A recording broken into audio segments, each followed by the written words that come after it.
Bonjour Alexandre Medvedovski. Bonjour. Alexandre Medvedovski, vous êtes président du directoire d'ESL Networks et vous êtes président du SYNFI. Peut-être une première question, qu'est-ce que le SYNFI ? C'est le syndicat français de l'intelligence économique, donc ça regroupe l'ensemble des acteurs de ce secteur d'activité qui est important, puisque c'est le secteur qui permet de s'intéresser à l'information stratégique, à la collecte, au renseignement économique, et donc qui permet aux décideurs économiques de parler et de prendre des décisions en toute connaissance de cause, en bien maîtrisant leur environnement. Et quand on est dans un environnement complexe, comme c'est le moment en ce moment, c'est d'autant plus précieux. C'est le moment en ce moment. Stratégie d'entreprise dans un monde fragmenté, surmonter les risques liés à la pandémie et la guerre en Ukraine, édition Hermann, c'est l'ouvrage que vous publiez, Xavier Demaison. Tout à fait. Je vais prendre tout de suite, on rentre tout de suite dans le vif du sujet. 4 défis, pour faire simple. La domination et le retour de la violence, premier défi.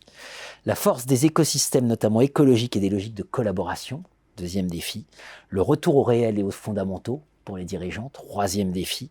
La montée en puissance de l'économie cognitive et des batailles informationnelles sur fond de guerre virale. Le moins qu'on puisse dire, c'est que le paysage que vous nous dressez, un paysage copieux. C'est un paysage copieux et c'est un paysage complexe.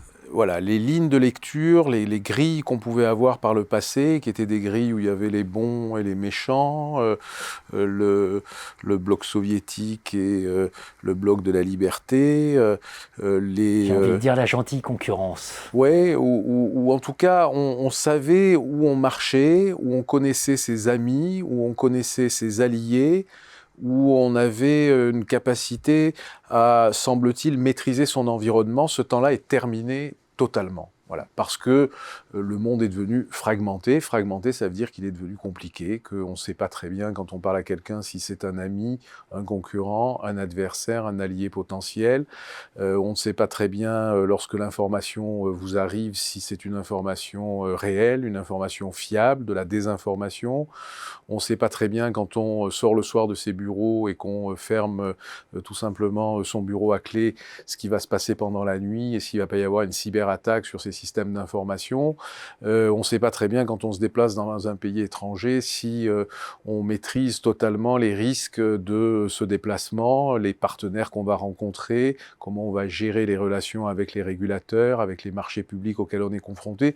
Bref, l'incertitude, elle est partout et elle nécessite donc pour les entrepreneurs, les chefs d'entreprise, de devenir omniscient ou d'avoir un espèce de radar permanent ou des radars permanents qui tournent au-dessus de leur tête et qui leur permettent d'essayer de comprendre la complexité du monde qui les entoure. C'est ce que vous appelez le dirigeant diplomate. Oui, c'est un dirigeant diplomate, c'est un dirigeant visionnaire, c'est un dirigeant anticipateur, c'est un dirigeant qui est capable de manier à la fois la force et la négociation, qui est capable aussi de maîtriser les nouveaux outils, les systèmes d'information, l'influence digitale, les réseaux sociaux, Internet, autant de choses qui, il y a 10 ou 15 ans, apparaissaient extrêmement loin pour les chefs d'entreprise.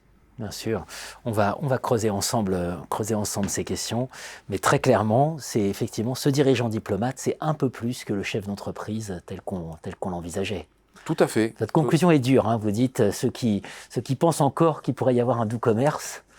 Ça n'existe plus. Ça n'existe plus. Montesquieu est terminé. Exactement. Et je pense que s'il y a encore des chefs d'entreprise qui ont cette vision-là, il vaut mieux leur conseiller d'aller sur une île déserte et de faire des affaires avec eux-mêmes et d'essayer de s'isoler du reste de la planète. L'importance donc de creuser ces questions. Merci à vous Alexandre Medvedovski.